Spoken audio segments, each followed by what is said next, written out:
그러기 위해서는 사실 토마스 모어라는 사람의 삶이 좀 중요하겠죠. 토마스 모어 직업이 뭘까요? 근데 토마스 모어가 제가 금수저라고 들었긴 했거든요. 네, 맞아요. 그 금수저라서 일을 하셨나요? 그쵸. 직업이 되게 훌륭한 직업이 있었습니다. 약간 약 뜻밖인데 대법관이었어요. 대법관. 대법관이요? 예. 또 복 공부한 사람. 복 공부한 사람이었습니다. 오. 그래서 사실은 당대의 지성인이었거든요. 그래서 하원 의원도 했고 런던 부시장도 했고 또 하원 의장까지도 한 사람입니다. 오. 그리고 이제 또 여러 부캐가 있는데요. 저술가, 작가이라는 부캐도 있고 이건 약간 의외의 부캐인데 가톨릭 성인이기도 합니다. 그래서 이 사람은 그 1935년에 비오 11세가 토마스 모어를 시성했고요. 성인의 반열에 올렸고 요한 바오로 2세가 정치가의 수호 성인으로 이분을 이렇게 인정을 했죠. 그래서 고 김대중 대통령이 있잖아요. 그분이 가톨릭 신자셨는데 그 세례명이 토마스 모어였어요. 그러니까 정치인의 수호 성인이죠. 그리고 어렸을 때 저분이랑 친구였어요. 바로 누구냐면 헨리 8세. 나중에 왕이 되는 헨리 8세. 그러니까 헨리 8세가 원래 왕이 될 운명이 아니었거든요. 왜냐하면 차남이었습니다. 자기 형 아서가 있었는데 자기 형 아서가 그 왕세자 시절에 죽어요. 비 맞아가지고. 비만 맞으면 폐렴 걸려 죽고 그런 일이 있었거든요. 어떤 비를 맞았나요? 그냥 비 맞았는데 산성비. 산성비가 있었지. 아, 잠이네. 그래가지고 갑작스럽게 왕세자가 되는데 어쨌든 그래서 어렸을 때 친구인 토마스 모 기억하고 있었겠죠. 그러니까 친분도 있었고 또 당대의 지성이고 워낙 정치 경험도 많은 분이어서 대법관이라고 번역을 했는데 일종의 왕의 오른팔 역할을 이제 하게 되는 분이었죠.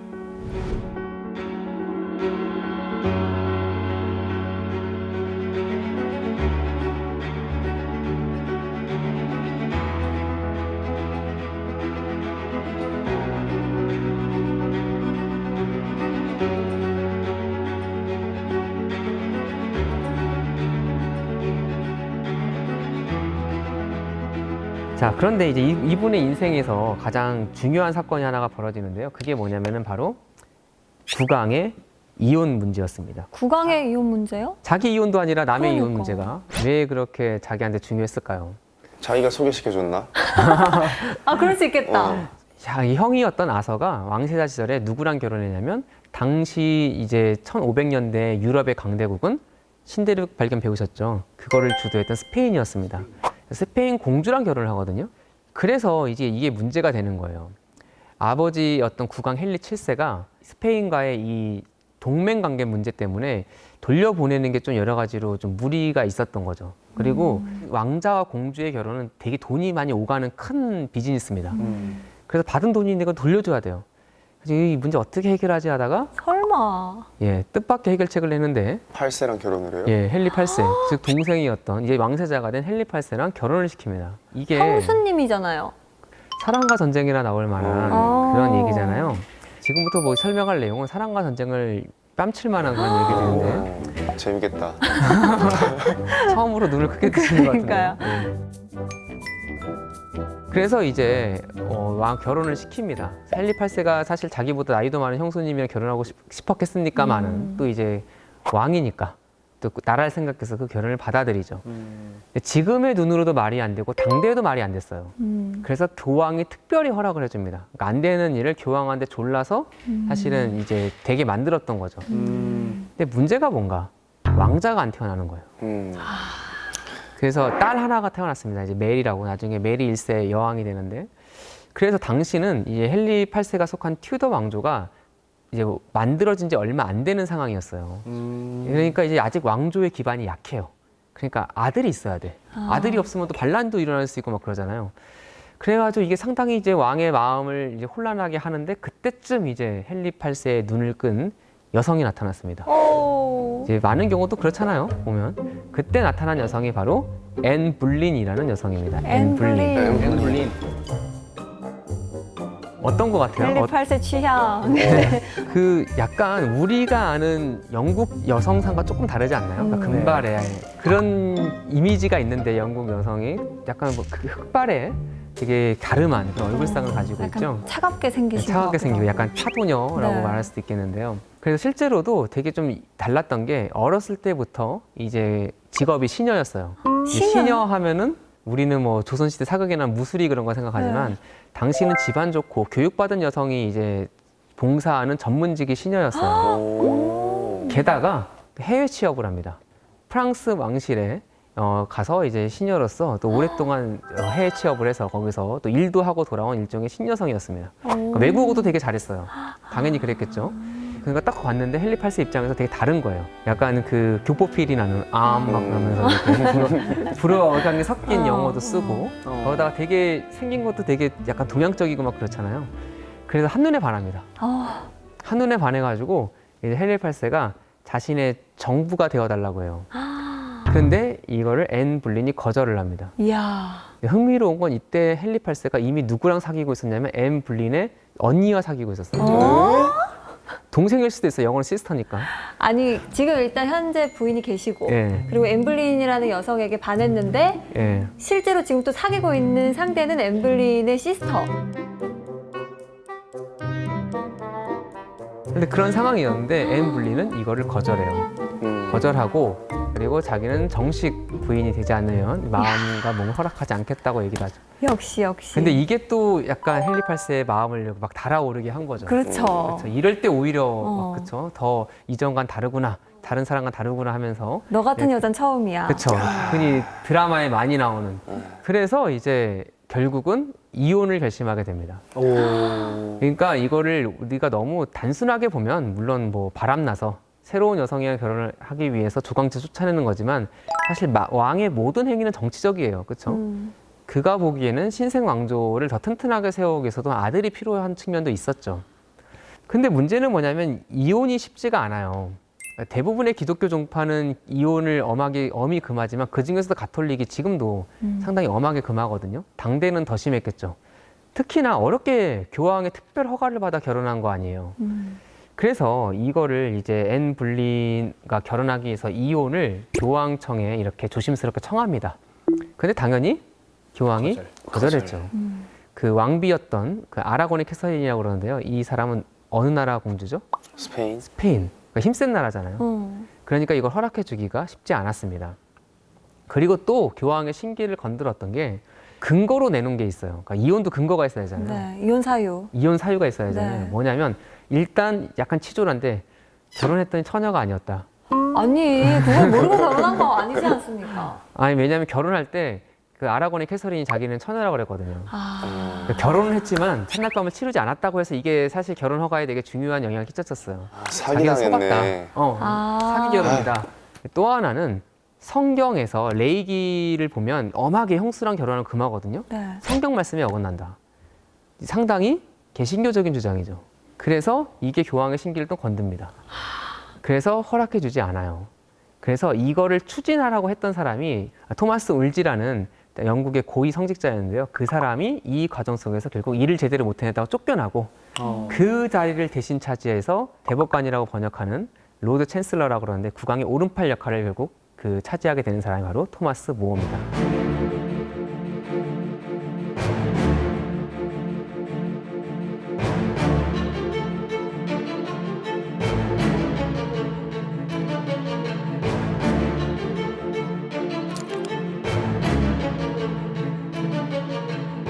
이런 국면 속에서 왕의 이혼 때문에 사실은 영국에서 2인자의 자리에 오른 게 토마스 모어였지만 사실 그랬기 때문에 죽음을 당하게 된 또 다른 그 계기가 된 게 바로 이 왕의 이혼이었습니다.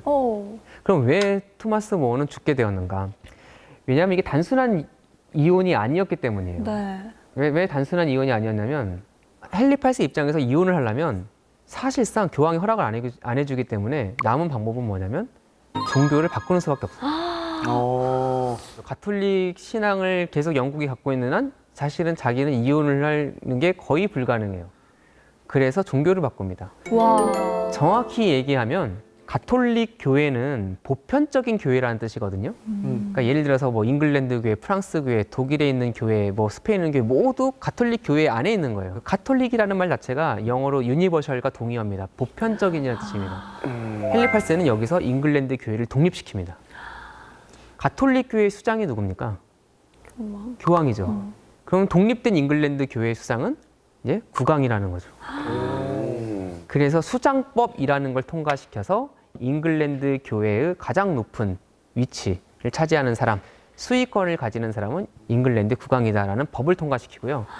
여기서 더 나아가 수장법을 안 따를 수 있잖아요. 왜냐하면 정말 오랜 시간 동안 영국 국민들은 가톨릭을 믿었어요. 잘 안 따르겠죠. 수장법을 어기는 사람은 반역죄로 다스리는 반역법을 통과시킵니다.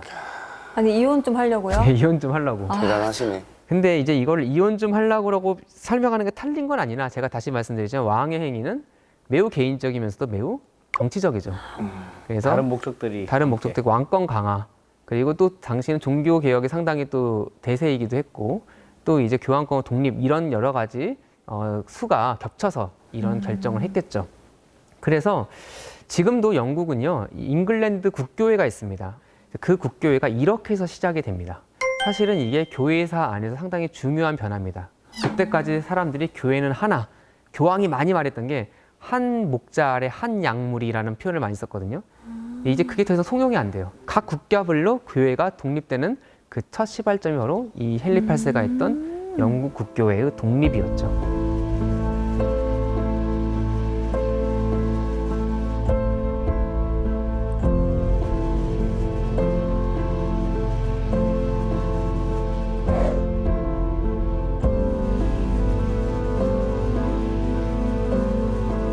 자, 그래서 반역법 때문에 실제로 많이 죽습니다. 그 1532년부터 40년 기간 동안 잉글랜드에서 880명 정도가 체포가 되고 그 중에 380명 정도가 이 반역법으로 처형을 당합니다. 그래서 이런 피비린내 나는 또 다른 종교적인 전쟁이 싸움이 잉글랜드에서 일어나게 됐던 거죠. 이때 이제 입장이 이제 모호해진 게 바로 모어였습니다. 입장이 모호해진 모어였는데요. 사실 토마스 모어라고 국왕과 잘 지내고 싶은 생각이 없었겠습니까? 뭐 개인적으로는 어렸을 때 친구이기도 하고 또 사실 잉글랜드에서 되게 높은 위치에 지금 올라가 있는데 또 한편으로는 당대의 지식인이자 또 독실한 가톨릭 신자였어요. 두 개의 정체성 사이에서 이제 토마스 모어는 고민을 했죠. 그렇지만 이제 토마스 모어가 택한 길은 국왕에 저항하는 길이었습니다. 반대를 했군요. 예. 사실 이 사건 전까지 정말 토마스 모어는 국왕의 오른팔이라고 해도 과언이 아니었습니다. 국왕에게 매우 협력을 했고요. 특히 자기의 자리를 이용해서 종교 개혁이 잉글랜드에 퍼지지 못하는데 되게 중요한 역할을 했습니다. 뭐 대표적으로 1531년엔 리처드 베이필드라는 사람이 루터의 책을 배포했다는 제목으로 결국 토마스 모어 재판을 받고 화형을 당한 적도 있었습니다. 책 배포한 죄로 사람을 태워주겠다고요? 그렇죠. 그 정도로 이제 어떻게 보면 왕국의 질서를 지키는 것, 종교적 질서를 지키는 걸 되게 중요하게 여겼던 사람이었죠. 그래서 이제 국왕의 측근으로서 어떻게 왕국의 질서를 지키는데 되게 일조한 토마스 모어였는데 입장에 변화가 생기는 거죠. 1530년에 토마스 모어가 헨리 8세가 부탁을 해요. 고위 공직자들한테 이제 혼인 무효 요청을 교황할 때 할 때 우리 그렇잖아요. 지지하면 이렇게 지지 서명해 주잖아요. 그거를 요청하고 특히 토마스 모어한테 요청을 하는데 이거를 모어가 고민 끝에 거부를 합니다. 1년 후에 1531년에 아까 수장법 말했죠. 국왕이 잉글랜드 교회의 머리라는 수장법 통과할 때도 이거를 지지하는 걸 거부합니다. 그리고 결국 1532년에 1년 후에는 로드 챈슬러라고 불렸던 대법관직을 사임하게 됩니다. 어떻게 보면은 토마스 모어가 지금 잘 보면 어떤 길을 걷고 있습니까? 죽음의 길을 걷고 걷고 있는 거죠. 그러니까 이게 결코 쉬운 게 아니에요. 맞아. 그러니까 결코 쉬운 게 아니고 그러니까 인간적으로도 그렇게 쉬운 결정은 아니고 저 잉글랜드의 가장 높은 고위 공직자로서 그 모든 거를 포기하고 간다는 게 결국 쉽지가 않죠. 토마스 모어를 어떻게 보면 자기의 양심에 따라 신념에 따라 행동했던 근대적인 정치인으로 사상가로 우리가 볼 수도 있습니다. 근데 이거를 조금 우리가 깊이 들어가서 살펴볼 필요는 있어요. 무슨 얘기냐면은 지금 우리가 보기에 헨리 8세는 상당히 왕권을 강화한 사람이었거든요. 왕권 강화가 사실은 좋은 측면도 있죠. 국가를 통합시키고 어떻게 보면 사회 시스템을 갖추고 발전하게 되는 계기. 그리고 종교적 다양성. 이건 너무나 당연하게 좋은 거잖아요. 하나만 믿어보다는 여러 개가 있고 거기서 조화를 이루는 게 좋아 보이지만 당시 1500년대 초반 사람들에게 국왕이 자기 맘대로 권력을 휘두르는 것 그리고 종교적 다양성이라는 개념이 어떻게 느껴졌을까요? 약간 교황에 반하는 느낌? 상상하기 어려운. 맞아요. 상상하기 어렵죠. 어떻게 보면 교황으로 상징되는 잉글랜드가 오랫동안 갖고 있었던 교회 질서, 사회 질서를 지금 국왕이 무너뜨리고 있는 것처럼 보이게 되는 거잖아요. 그렇기 때문에 사실은 토마스 모어는 국가의 수장으로서 법과 질서를 지켜야 되는 그 국왕이 지금 종교적 질서, 정치적 질서를 지금 파괴하고 있는 것처럼 보였고 그때 그는 결국 오랜 고민 끝에 저항하는 것을 결심하게 됐다는 것이죠.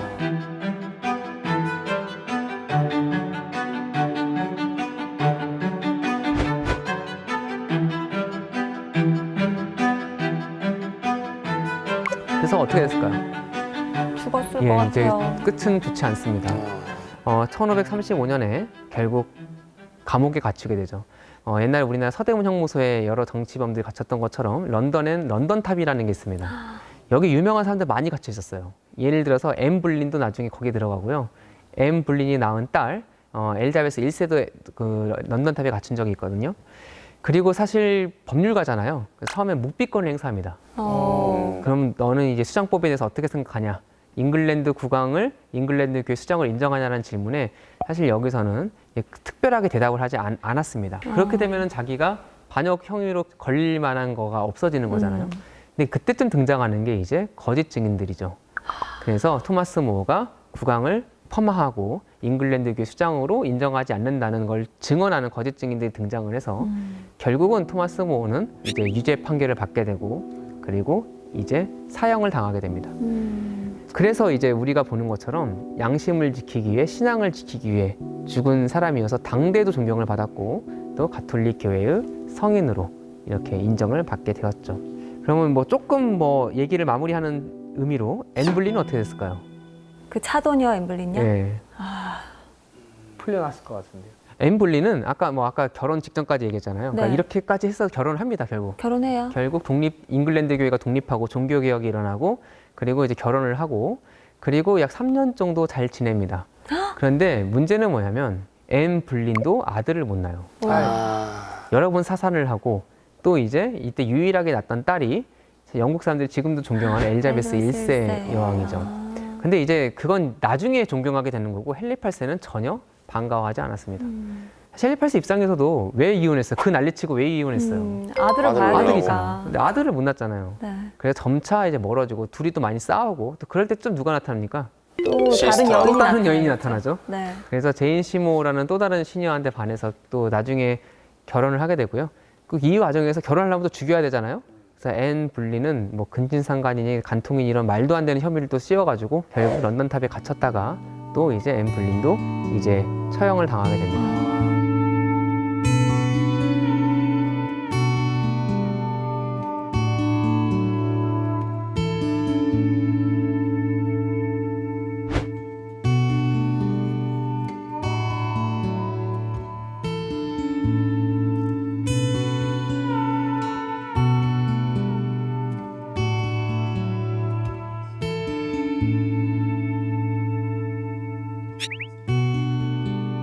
이런 배경 속에서 이런 파란만장한 인생을 살았던 사람이 바로 토마스 모어고요.